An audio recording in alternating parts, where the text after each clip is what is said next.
Hey folks, welcome to the Kira Banks Show. On this week, we have week 26 of a year of self-love journal. This week's affirmation is, each day I find new reasons and ways to love myself. I see my worth.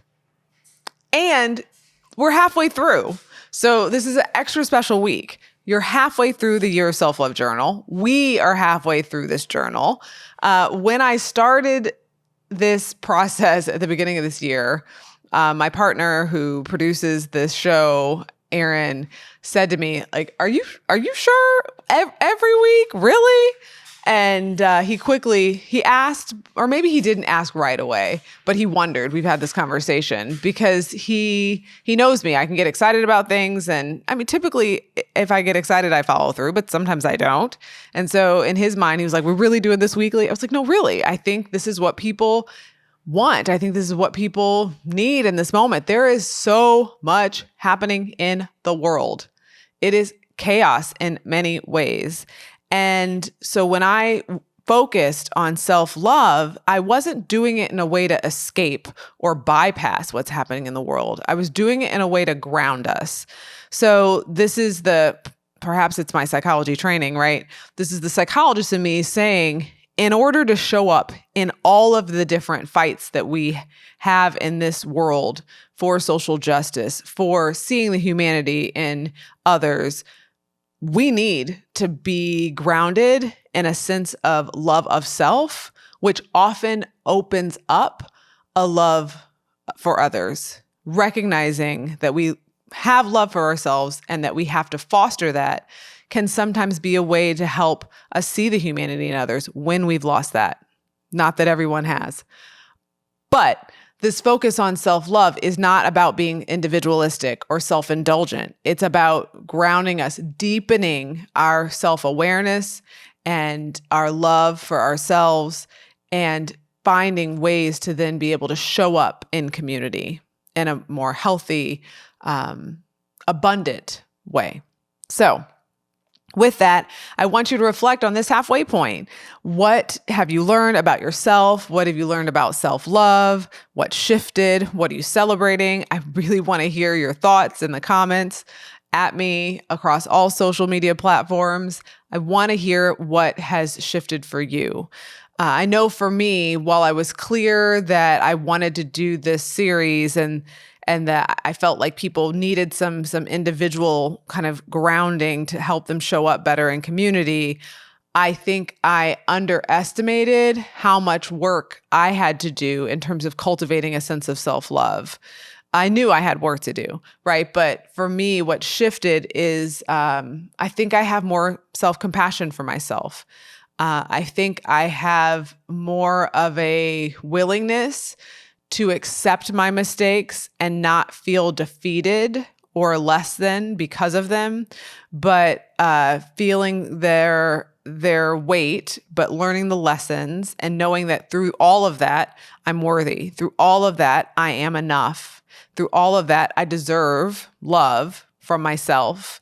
And if others aren't able to show up and give it, so be it, but I deserve it.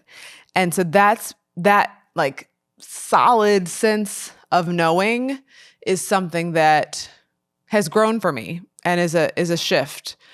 And I think I say it with no, you know how you say things with like, you go up at the top, up at the end. I don't say it with any question. I say it with, I say it definitively. I say it with conviction, right? But there still are places where I have challenges, and that's good to know. So ask yourself, what's been hard? What's been challenging? Are there any areas or any weeks that you skipped or that you went through quickly or that you avoided? And sit with that a bit. For me, and I want you to sit with that because it's important to honor your progress, whatever it is. So you could name that, this piece of the work was really hard, or I avoided it, or I really just skipped over that week, right? That's okay. Noticing that is okay. That's part of your progress, to notice that is an area of growth. So I want you to spend some time reflecting on that. For me, I think that I didn't avoid or skip anything because I'm doing it with you here. But some of the places that I'm like, all right, can we keep moving? Is the work around our self-doubts. I've found that I don't like to hang out there long. And I think for me, that's an area of work and an area where I can grow because it's okay to have doubt. It's almost like I think I'm realizing that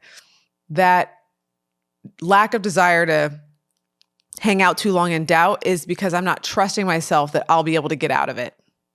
And so as I can name the ways that I've grown, I also need to kind of test out if that growth has helped me navigate my doubts in a different way. And so even just sharing that again, I'd taken notes, but even just saying that out loud gives me a little more confidence because I'm like, all right, so if I've seen this growth, perhaps I can hang out with my doubts a bit longer because I know that I can move through them. I don't have to worry that I will get stuck or that I will end up in like a shame spiral or, feeling unlovable. And even if I feel that, I can feel that and then remind myself because of the growth that I am worthy, I am enough, I am lovable. And so I see that progress and that growth as like mirroring each other in a way, or like not feeding each other, but supporting each other in a way that actually I think will lead to even more growth. So that's a little bit about what I'm seeing, but I want you to think about like, did you have any aha moments?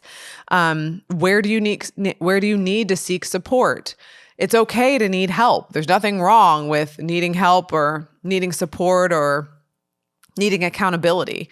There's still areas in my life where things are a lot easier with accountability. And I'm like, why can't you do this by yourself? Well, I can work towards that and I should challenge myself to do that. But it's also okay to want support and to need support and to activate that support. It's okay. And then think about what's a favorite practice. Like, is there a affirmation that really resonated with you or one of the activities that sparked something? Like, identify that and know that you can circle back to some of these. Like, just because the week has passed doesn't mean you can't hold on to an affirmation or go back and read it if it made you feel particularly solid, or an activity that maybe you realize you struggled with. Maybe making that list of things that you love about yourself was hard. We'll try going back again. Is it any easier or is it the same hard? Those sorts of activities that you can circle back to, know that you don't have to leave them in the past, and maybe pick out a few faves that you circle back to. And then I just want you to think about as a whole, like to reflect on your progress so far. I want you to give yourself some kudos. This is half a year of intentional reflection on cultivating self-love. And I want you to reflect on that and then think about, all right, so what does that do for you? What does that gain you? Where does that self-love want to flow? And to me, that's that connection to that bigger question of how we as individuals can show up in community. Like, how do you show up? How do you want to show up? Who are you connected to? What's your lane in all of the big work that is needed in the world today? And so I invite you to reflect on not only this week's affirmation around finding new reasons and new ways to love yourself, seeing your worth, but also seeing your progress over time and relishing in that and loving yourself because of the progress and growth that you've had, that you will have, that you're capable of. And through it all, you're worthy. All right, folks, it's been a great half a year. I can't wait to round out the year. Like, what is time? Where is time gone? I can't wait to finish the year with you. But thanks for joining me on The Kira Banks Show. Have tea to spill or something you want to ask Dr. Banks? Contact her at kirabanks.com/stories or stories@raisingequity.org. Thanks for listening.